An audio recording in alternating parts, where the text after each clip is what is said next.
Today is Tuesday, October 18th, 2011. My name is Ulla Merz, and I'm here to interview Richard and Betty Stevens, who have been longtime farmers in Boulder County and were involved in the Boulder County Farmers Market from its beginning. This interview is being recorded for the Maria Rogers Oral History Program as part of the collection Recording the History of the Boulder County Farmers Market. I have with me MROHP, who is filming the interview. To begin the interview, would you both start by telling us where and when you were born and whether your family had any background in farming? Why don't you start, Betty? I was born in Canyon, Texas on March 2nd, 1931.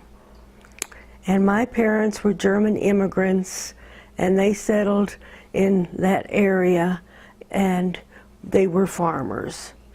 They sort of homesteaded and bought land, and we had 640 acres. And Richard? I was born in Minneapolis, Minnesota on March 5th, 1931, 3 days after Betty. My father came off a farm, but he lost it in the Depression, could not keep it, and so became a pasture, day worker.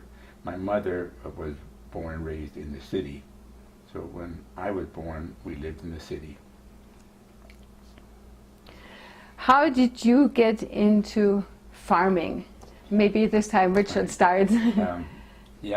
We moved to California in the Depression days, end of the Depression, and finally ended up in Northern California near Oakland in the Sacramento Valley, southern end of it, where my father bought an apricot orchard. And I spent my teenage years on that and learned how difficult it was to make a profit in farming, the money really wasn't there, a lot of work, not much money. But became interested in agriculture, got my degrees as a teacher, and went on to get advanced degrees in which I specialized in agricultural geography. And then did not yet farm at that time, got a Fulbright grant to Africa and spent a year in a small village in southern Africa working with the natives there, in that case in farming. I mapped the village for them and their fields and tried to help them in their farming, and I found out how difficult it was for them and how closely they lived on the margin of existence. We came back to Colorado, where I was teaching at the university, and I started a course in agriculture geography on the Denver campus. Began then trying to garden, to use that as an instructional tool, but we lived in Boulder, and Boulder soil is not much good, so everything I tried basically failed. We then moved out east of Boulder into a more rural area on East Baseline and had our own garden. Started gardening there. In 1986, we bought this land here and then decided, should we keep farming here or stay where we were?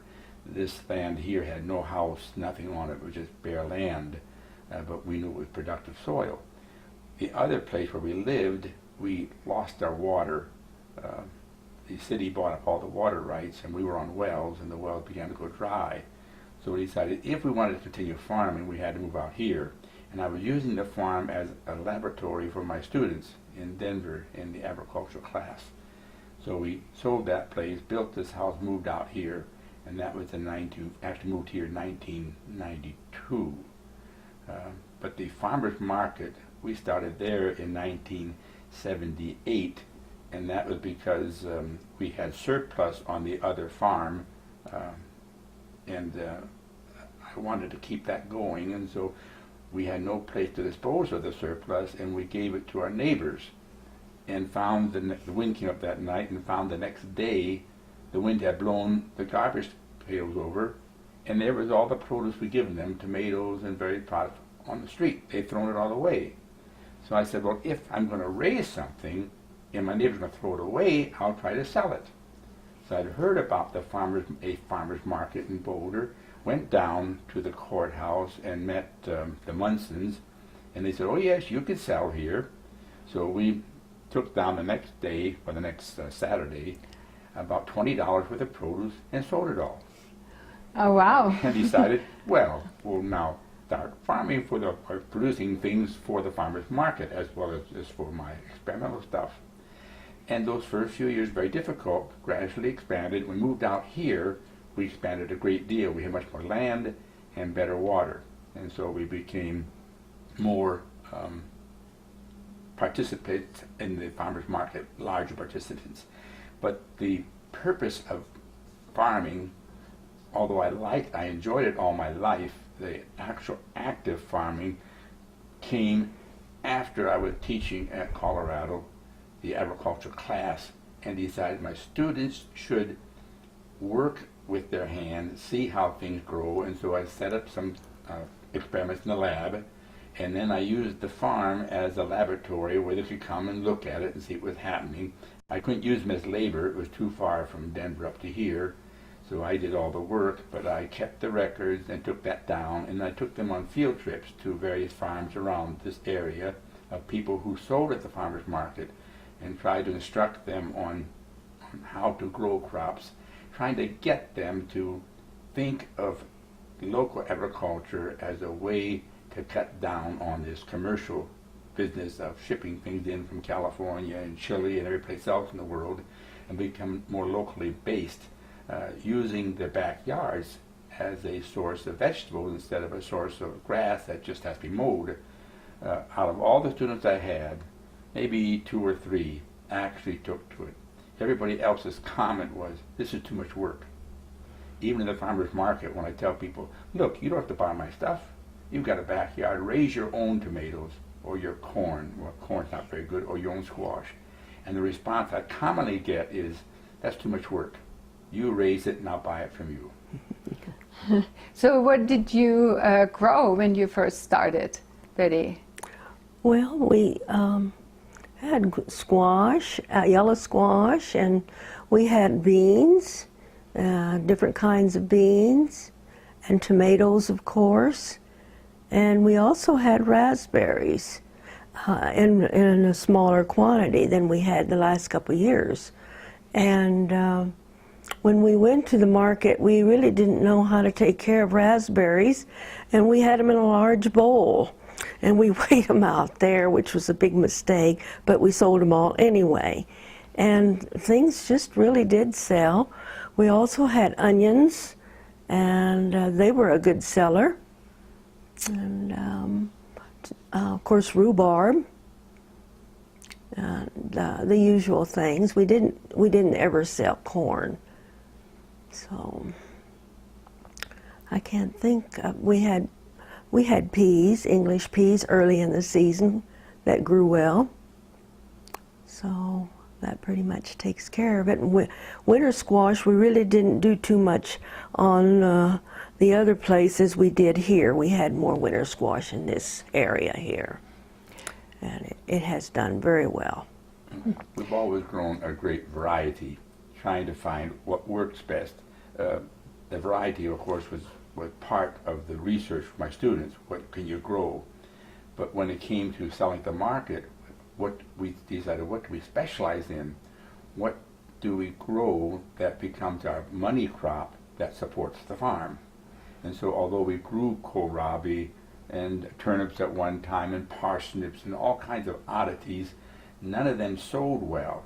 And so they were nice as experimental crops for my students, but they were not cash crops.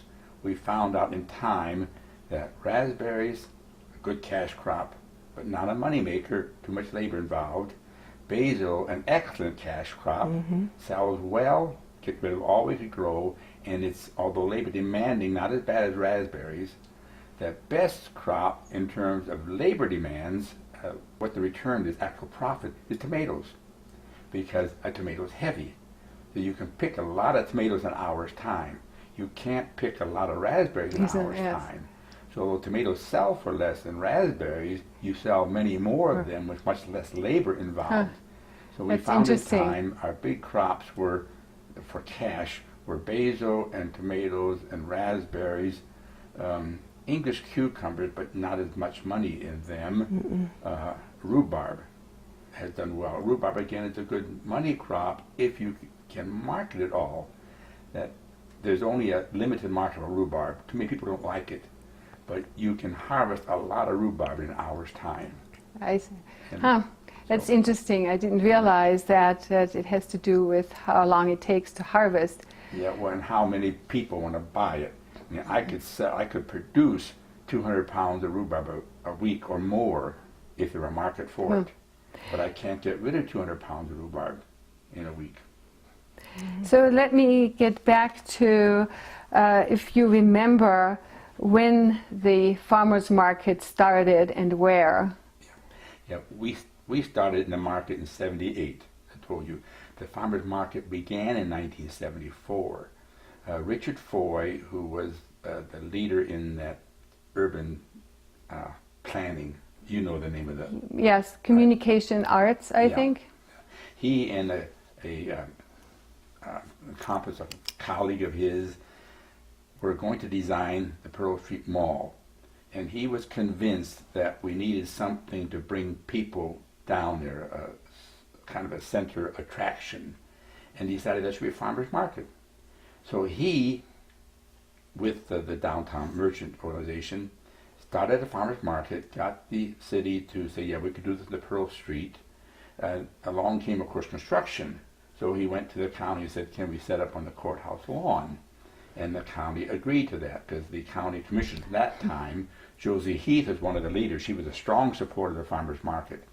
And they said, yes, you can use the lawn in the front. So they set up on the front lawn in 1974. He advertised to various farmers. God, I think I interviewed him once. About 20 farmers participated that first year. But they didn't stay. They didn't last after the first year. Most of them dropped out. I think Mackenzie stayed 2 years. Munson stayed on, a few others. But the others dropped out because there were very few customers. It was unknown in those days. We had no really good advertising budget. There weren't many farmers really interested, and when the farmers found they couldn't make a lot of money on a Saturday, they dropped out. So from 74 or 75, let's say, on to 78, it was basically Munson's and a Nussbaum, who raised an older man who raised raspberries, Calkins, who produced honey, and then about 3 years later died. Lowell Fay, who had a young couple working for him who raised general produce on a farm up on 66th Street. And Chris Goodwin. no, he came later. So it was Munson and Fay and Nussbaum and Calkins. Yeah, those four that I can recall. Anyway, then we joined in '78, and Chris Goodwin joined in '78. That's when. So now we had 6, and then Calkins died, back to 5. And so in '78, when we joined, we had 6 going, then '75, 5 going a little bit later, and we kept it going until 1986. And it was very, very slow growth. That one chart I made shows that slow growth in those periods of time. We just weren't very big, and we didn't have much space on the courthouse lawn. And the most difficult problem we had was parking for the customers, because the city didn't want the customers parking on those side streets by the courthouse for free. In fact, they even ticketed me. They didn't want the farmers parking there either. And I went to the commissioner and said, what do we do? You want a farmer's market, and we can't park. Well, they went to the city, and the city said, okay, we'll let the vendors park there for free. But they wouldn't let the people park there for free. Mm-hmm. So it really kept the size of the market down. We just couldn't grow. So in '76, Lowell Fay came to me, and Munson's were running the market. They basically left up to Fay and I to do something about the location. And Fay said, let's try to get some other place. Let's go to the county, to the city, and see if we can't use the 13th Street side of the park, just that sidewalk along the park.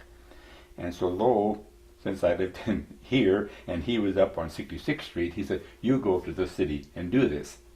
So I went to the city and got the form and filled it out and submitted it. And on that form it says, is this for profit or non-profit? I said, well, we're not a non-profit. I want to make money. I'm not going to do this for nothing. And so I checked profit. The application was denied. So what form was that, Richard? What kind of a form was that you had to fill out for the city? An application to receive permission to use the sidewalk on the park. Right. And so it was, I was working through Parks and Recreation where you had, because I was going to be on the park land. Oh, I see. The property was, owned by Parks and Recreation. Yeah, it was a sidewalk along the edge of the Central Park. That's all we wanted, a sidewalk. But you get onto the grass too. But because I said profit, they rejected it. So I came back and low-faced said, well, I'll talk to John McKenzie. I know John McKenzie had been in the farmers market those first 2 years and then dropped out. But he had legal background, legal training. First thing John says, you filled the form out incorrectly. You had to put down not for profit. And I said, I'm not doing this for nothing. He says, that's not what it means. It means the organization, the corporation is not for profit. They can't make money, but the farmers can. Well, we weren't organized. We were just 5 people selling down there. So we got organized, and John McKenzie filled the form out the next year, 87, and it got approved. And so we set up on the courthouse lawn. Once, not the courthouse, on 13th Street. Once we had that space, the farmers started coming.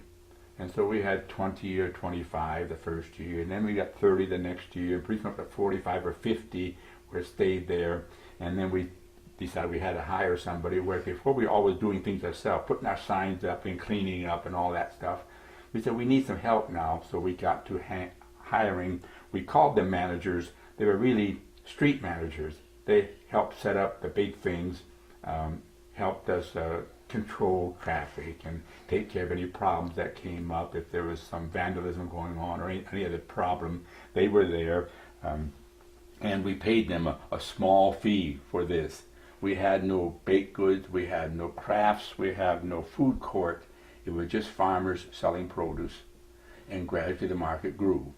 We had people, customers, who were with us in the courthouse lawn, who moved over and kept coming to us on the 13th Street. And some of those customers stayed with us for 25 years. That they were, when we retired last year from the farmers market, some of our customers were ones that had been with us on the courthouse lawn. We saw their children grow up.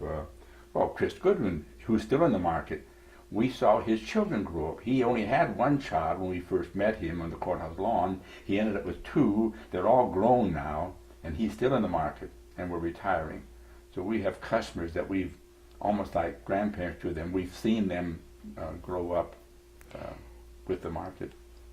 So, if I heard you right, then you were part of the Boulder County Farmers Market from 1978 through last year, which is 2010. Yes. Right. Our last year was 2010. And in 2010, I went to the market basically by myself. Betty was not in good health then. And so we decided then that we had to leave the market, that you couldn't do it by yourself. And Betty was losing her ability to do the work and get down to the market, move around. So as you said, the farmers market started at the courthouse lawn, but then the farmers, if I understood it right, recognized some limitations of that particular location.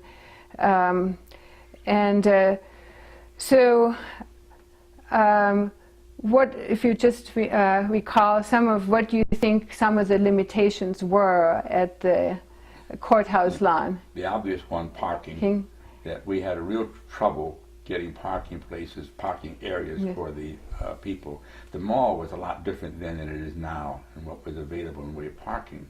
And the other limitation was limited space for vendors. Yes, there was no place to put more than a maximum, maybe 10 growers. And you can't run a good market with only 5 or 10 growers. You don't get the flow of people you need. So we had to move, which is why we went to the city and wanted to get onto 13th Street. We've been there ever since. Basically, it goes back to Foy's initial point that there needs to be some focus to bring people down into the downtown. What he wanted was a flow of people coming downtown, and then they would move around and shop elsewhere and get the city active on Saturday morning. And he thought a market would do this, and it was quite successful. I mean, in those days, we didn't really have that much cooperation from the city. We were kind of a thorn in the side for a lot of them. We had certain people who liked the market. One of those was Josie Heath. That she was a great supporter as long as we were on the courthouse lawn. She couldn't do much on the city because that wasn't her area. I see, she was right. county commissioner. No. Mm-hmm. But on the city council, there was, what was his name? The professor that we know so well, we sailed with. Bernthal? No. What we sailed with. Yeah, the professor at CU we sailed with on semester at sea, who was Oh yeah, I know who you mean. a big supporter of the farmers market. He was a historian. He was in business, was it city planning, something like that. Can't recall his name, but he was on the city council for years, a long-term city council member, and it was independent-minded. Many of the other city council members weren't particularly supportive of the farmers market, but he was a strong supporter, and he was the one that in those early days got it so that we could use, as we began to get organized, use the city municipal building, one of their rooms for our board meetings and all those kinds of things. And in those days, I was on the board. Most of the farmers who were there were. We only had a handful of farmers, so we were all board members automatically, practically.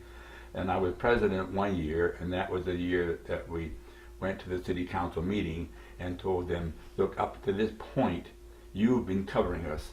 That they covered our insurance, everything, to get us started. And that was on 13th Street when we then? were on 13th Street. And I said to them, we're using this and we're not giving you a dime for it. This doesn't seem quite right. We felt guilty. And so I said, here, we'll give you $1,000 contribution to kind of pay back what you're doing for us. I don't think the city council knew really what to do with where does this money come from, what's it for, all that kind of stuff. But then the next year they began to charge us rent for the street. We said it's only fair. Well, what happened, businessmen were complaining that we were getting a free ride, where they all had to pay taxes. And so the city, I don't know the arrangements now, but we ended up paying a fee for the street. And we had to start taking care of our own insurance and that kind of thing, which we really didn't have much of until very recently when the market decided that we all better carry as individual farmers, you mean? Which you have now, yeah. Yes. Mm-hmm. Yeah, so now everybody has to have a liability insurance policy right. in case something happens. But for years, we didn't really have a blanket policy or individual. We were just assumed that people would have coverage on their own stand. But I cannot remember his name now, but he's a well-known city council member back in the 80s, 90s, and was a strong supporter of the farmers market. So you said there were quite a few people instrumental in transitioning from the courtyard place to 13th Street. And so you mentioned John McKenzie as a farmer, and Lowell Fay, and you, and then the city council.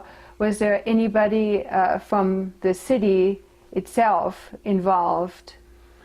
No, not directly. It was the city council. Yeah, the city council that we worked with, and they were the go-between with us between the market and traffic and that kind of thing. Because we had to work with the parks, and there was some complaint that the market was spreading onto the grass and killing the grass, which was true. And so we had to kind of limit ourselves. And as the market grew, they wanted us off the grass area onto the street. So eventually the city, through the city council, we got the street closed off, and we started using both sides of the street, and gradually expanded where we are now.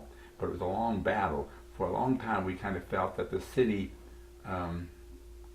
administration wasn't particularly excited about the market, even though we were bringing a lot of people down and we were paying sales tax, and we were a major sales tax revenue source for the city. We still get a whole lot of cooperation. They kept telling us the market needs to be year-round. How are you going to sell in January out in the open when it's snowing? Yeah, It doesn't work very especially in well. Boulder, And yeah. they said, well, and you'll give us a covered place. And this one city council member, and I still can't remember his name, said, well, use this parking garage here, that parking garage there, but that never really worked out. Because he really wanted us there Oh, to stay all year round. He said, and It's- for a while he said, every day, like they do in Europe. I mean, the farmer's market is the market. It replaces Safeway and King Supers. You know, it becomes local Cool. now. You eat what's available here. You don't go buy stuff that came from Chile or someplace else. Well, Boulderites still aren't thinking that way. We still want to buy grapes in January. We want to buy bananas in February, which we don't grow here. But that concept among the consumer interferes with the idea of a farmer's market running year-round, whereas in Europe, you basically eat what's available locally. You don't have King Supers in those old villages, and so if you can't grow it locally, you don't eat it, kind of thing, which I try to get my students to accept, but no one likes that in this country. We want to eat what we want to eat when we want to eat it, and we want to come from someplace else if we have to. Yet we talk about we shouldn't depend upon foreign areas for our food, but we do it all the time. So, Anyway, what was the season then of the farmers market? So, when did they open for business? in 74 and 75, the market ran in July, August, and September, just on Saturday. When we moved to 13th Street, it was expanded to earlier, and I believe in those first years we started in June and ended in October, and now it finally expanded to where they start on May 1st and used to end November, first Saturday in November, and now I understand this year they're running the market until November 19th or so, so they keep stretching it out of the end. Well, you can do that because many of the farmers have greenhouses or hoop houses. In the early days, we all grew out in the open, which we still do. And if you're growing out in the open, no hoop house, no greenhouse, you can't get a crop to market much before May 1st. And that's pushing it. We usually ended up selling about May 10th we would start. The market might start earlier, we couldn't get a crop. So you've got to start planting in March if you're going to start selling in April, yes. May. And what can you grow in March? Well, turnips, lettuce, spinach, the greens. You can't grow tomatoes then unless you got a greenhouse. I see, yes. Well, now the market has tomatoes for sale in May. Not from the field, they come out of the greenhouse. Now that's more expensive. And now they talk about being organic or natural. In a greenhouse, you're going to feed your tomato. And they're almost all grown hydroponically or something like that. There are a few farmers who activate a greenhouse and put the crops in the ground, but the common way to use a greenhouse is to grow them and you feed the crop. What do you mean with feeding? I'm Well, not you familiar give with it. Yeah, you put the nutrients, you fertilize the crops intensively. Generally, the most efficient way, or most efficient, I should say that, but one of the common ways is to grow them hydroponically, where you put the nutrients into the water, because you've got to, of course, water them also. There's no rain inside a greenhouse. Right, yes, right. And most of the farmers in those days were field farmers, so we grew our crops out in the open. The idea being that we're trying to encourage people to think about agriculture locally. And they keep saying, I want natural food. Well, that means growing it out in the open, in the soil, where it gets its nutrients out of the soil, and you fertilize with manures and green manure and compost, and not with a bunch of chemicals in a sack. And so the whole idea of organic is based upon that idea, that you don't use chemicals either as herbicides or pesticides or anything else, or even fertilizers. So you don't fertilize with ammonium nitrate. You get your nitrogen from other sources. Oh, yes. So that is actually a good lead-in. I was curious to find out whether the Boulder Farmers Market prescribed the farming practices of their farmers that sold at the market. Yeah, we had always did have a restriction that you had to grow the produce yourself. You couldn't middleman. That you could not buy produce from some place down in Denver and then repackage it and sell it. You couldn't buy fruits on the western slope, bring it over here and sell it unless you grew it yourself. And in the early days, we had a person, Chris Webster, who was the owner of Boulder Fruit Express. He started out very small, and he came to the market in those early years and actually sat in the board one year and helped us get started and sold fruit that he bought from Western Slope. He didn't own the orchards. He bought the fruit and brought it over here. He was very cooperative with the market in those early years and said, look, if someone here has this for sale and they've grown it, I won't sell it. In the early days, he was selling cucumbers and all kinds of things. So when our cucumbers came on, he pulled his off. He was selling all kinds of fruit, and the people at the market liked it because he had good fruit and at a reasonable price, but he didn't grow it. And so when we passed that rule that you had to grow your own, the market expelled him.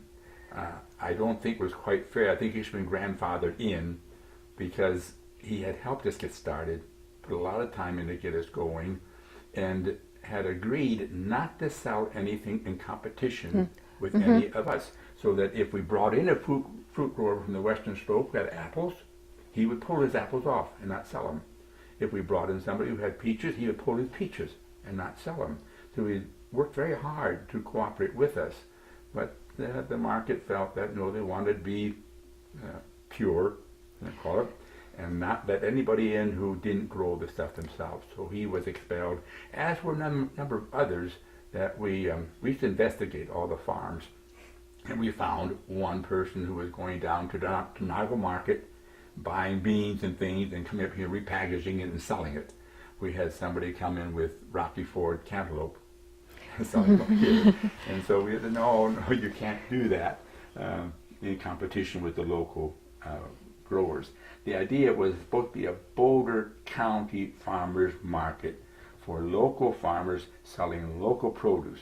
Well, we have now farmers from Weld County. They were grandfathered in, but they do grow their own produce. We have farmers from Larimer County who come in. They do grow their own produce. We have Western Slope fruit growers, always took them in, who grow their own fruit. But again, you've got to be the owner, the worker of the orchard. You can't just go buy the stuff and resell it here.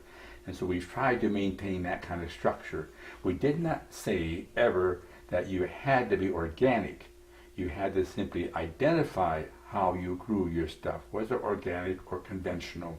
And that still is the basic rule, except now, if you say organic, you must be certified organic. You must pay the state for that certification. Betty and I never did. We are organic. We never felt it was worth the money.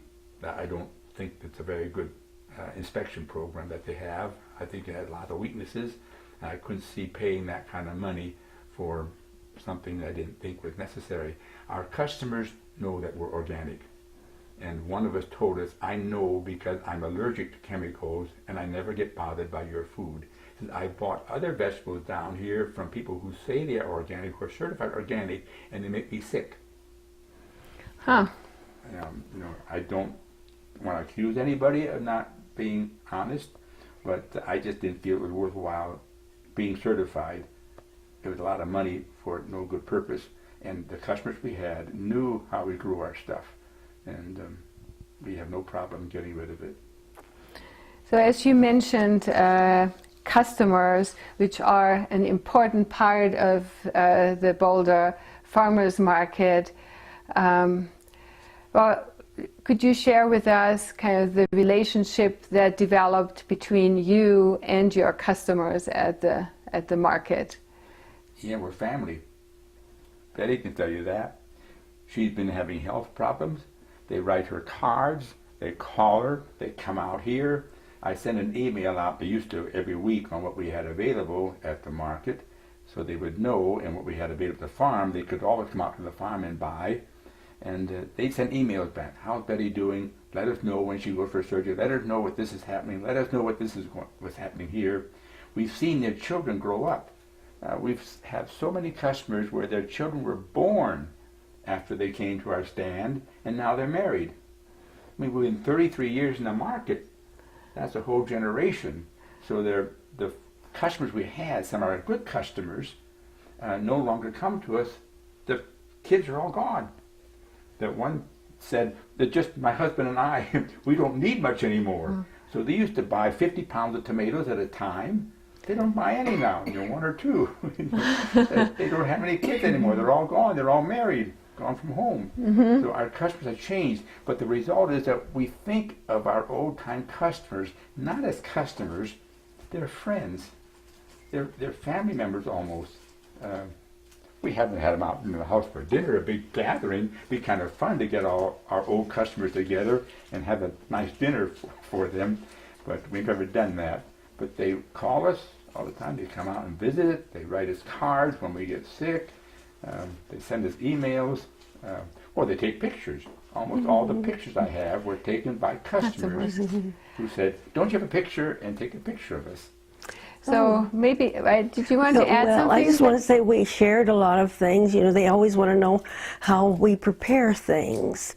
And then they would come back with their comments. And we've just learned an awful lot about food preparation just from our customers that have had experience. And it's just amazing how many tips that they leave with us that we've tried and they work.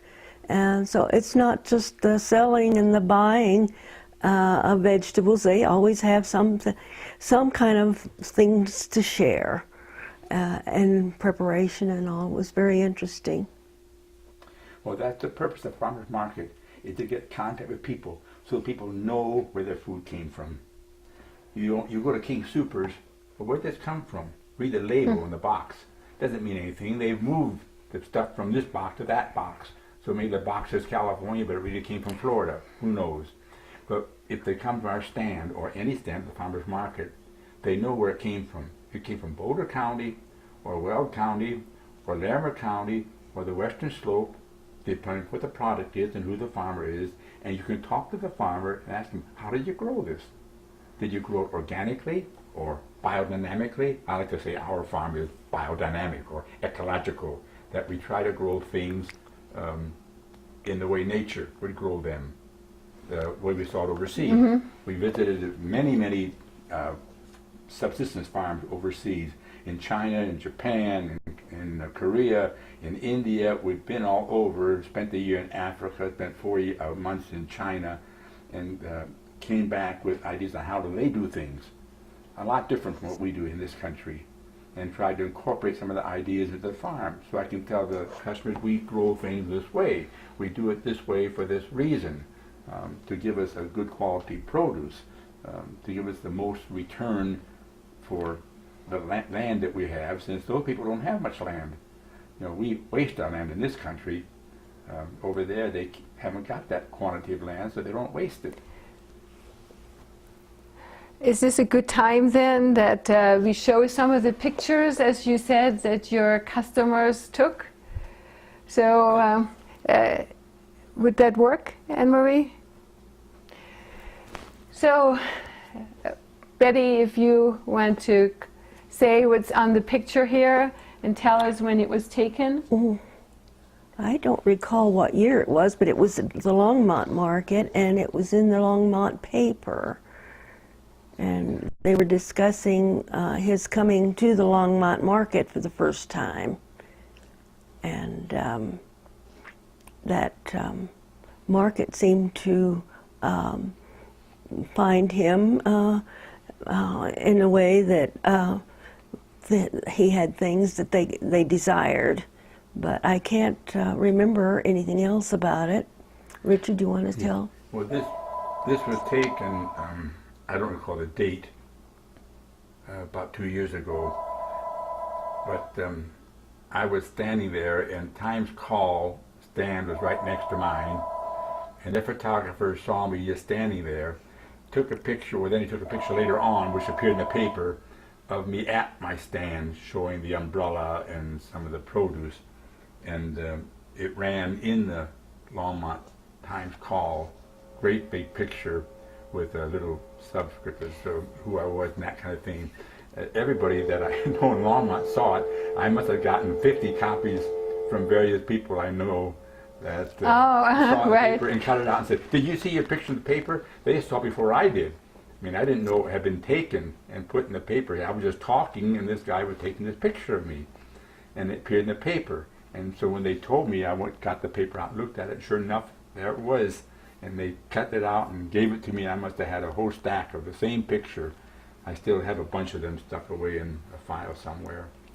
So how did you manage? I heard now you did the Longmont Market as well, Yeah. and both the Longmont Market and the Boulder Market are on Saturdays. How did you No. go to both? I didn't do both. When I did that, when Longmont opened up, and we tried Longmont years ago, and it didn't succeed until they got to the fairgrounds. That's where it started, where it became successful. And when that opened, I said, okay, Longmont's open only on Saturday. Boulder is open Wednesday and Saturday. So I dropped Saturday market in Boulder and went on Wednesdays, and then did Longmont on Saturdays. That lasted, I think, 2 years. I did that, and then I quit Longmont and went back to Boulder on Saturday. Longmont doesn't begin to match for us Boulder Saturday in terms of sales. I could not get rid of a half of the rhubarb I could get rid of in Boulder. I'd go to Longmont with 25 pounds of rhubarb and come back with 5 or 10. I'd go to Boulder with 50 pounds of rhubarb and run out. Yeah. Where do you go? You go to Boulder. There. When it came to the fall and I had butternut squash, I'd sit in Longmont all day long. One time Betty did it. Went to Longmont. Sat there all morning and sold 5 butternut. I can go to Boulder and sell 50 in the morning. Why should I go to Longmont? It was nice to start the market out, but in terms of profit and time spent, convenient for us, yes, close. I like the Longmont market. But when we end up this last few years, we said, no, we've got to do the best we can and get rid of our stuff when we shut down, and that's the Boulder market. So I think, let me put the next picture here. Yeah, that's Boulder market on Saturday, and Betty was still active in it. Betty and I, at one of our stands, again, one of our customers took that, I don't know which one. And there's another of the same day, a different view. Let me put that up as well. See if that fits. Yep. Yeah, that's the same day, same basic view, same time, just a few minutes later. It shows one of Betty's flower bouquets. She made flower bouquets out of dried flowers. They were very popular. She spent a lot of time making them, but they brought customers in. We found out that something like flowers, we don't grow flowers as a main activity. We're a vegetable grower, but that something pretty on your stand draws people's eyes. And so in the springtime we sell irises. Oh, they're pretty. People stop by to smell the irises and buy your rhubarb. Or when lilies come on, we sell lilies, and they see the lilies, they buy a few lilies, and then they buy our carrots or tomatoes or squash, whatever we have. And so when the summer comes, Betty will make these bouquets of flowers, and they'll sell out.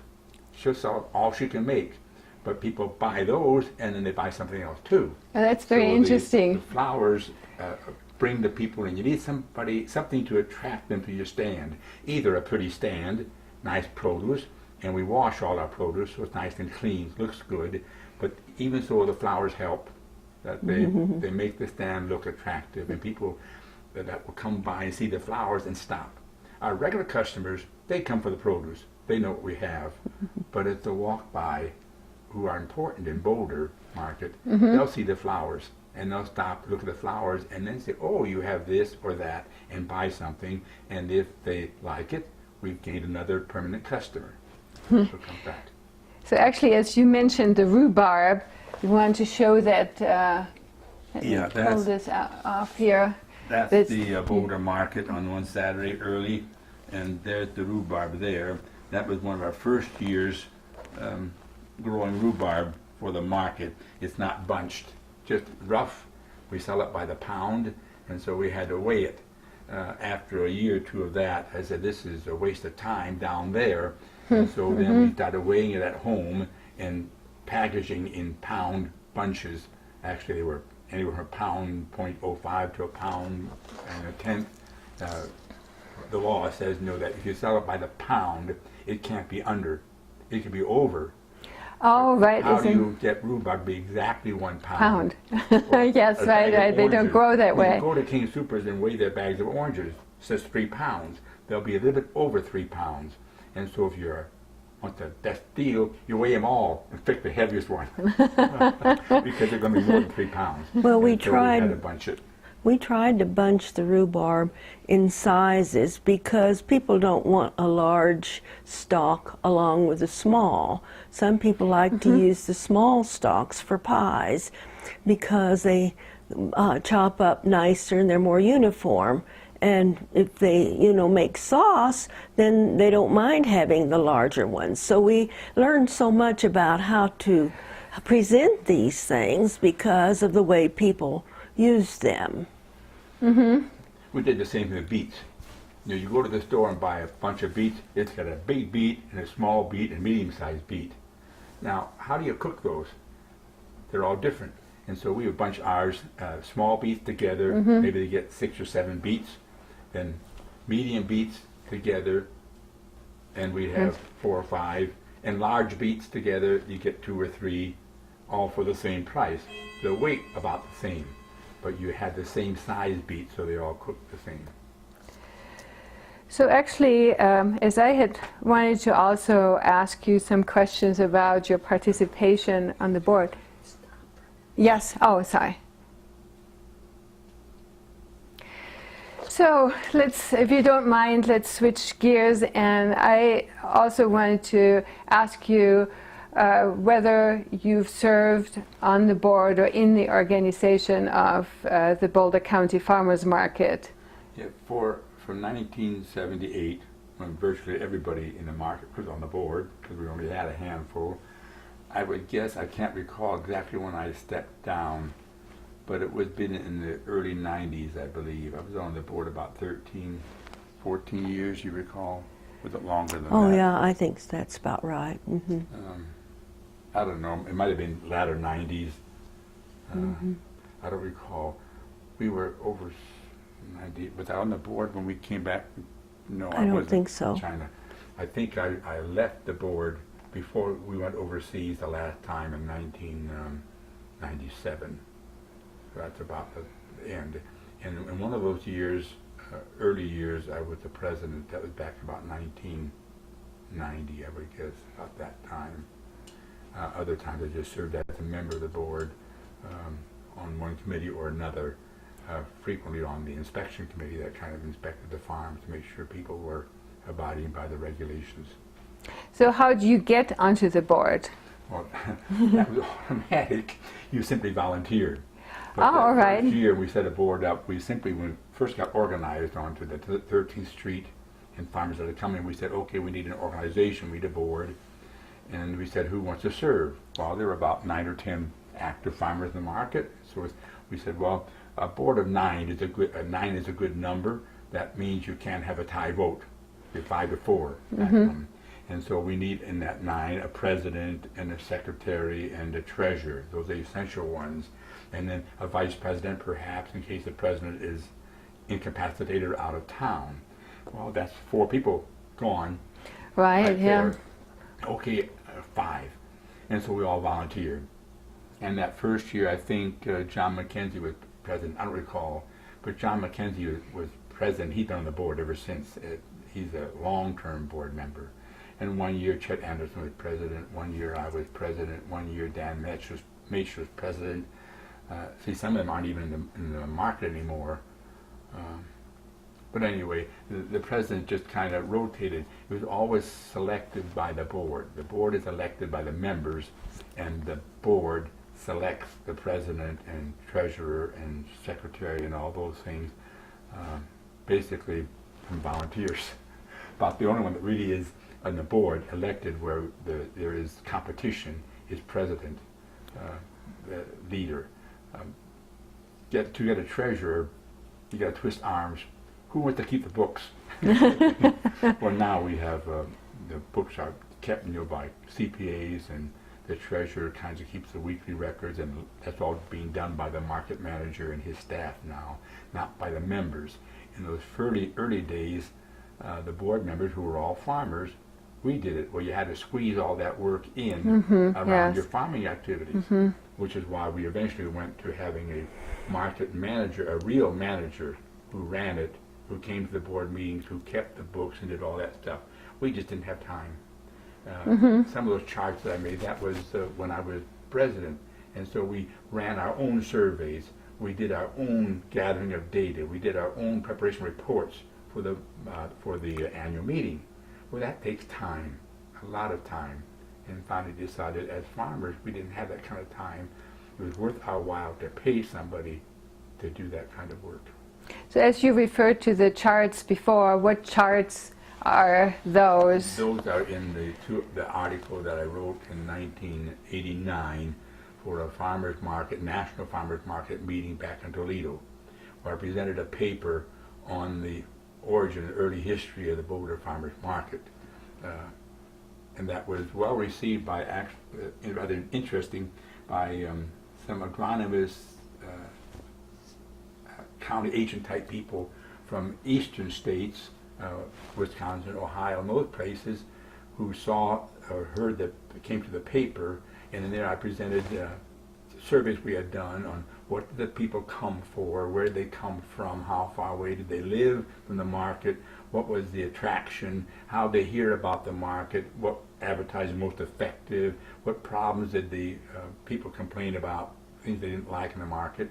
And these people, these professionals from those states said, you guys are way ahead of us. These are things we ought to be doing and haven't done yet. You know what you're doing, you know what your market is like, you know where it's going to go, where you want it to go, and that's what we really need. I don't know whether they've continued this, but it was very helpful, because in those things we found out that certain things bothered the customers, and certain things they would like to add, and certain things they liked a lot.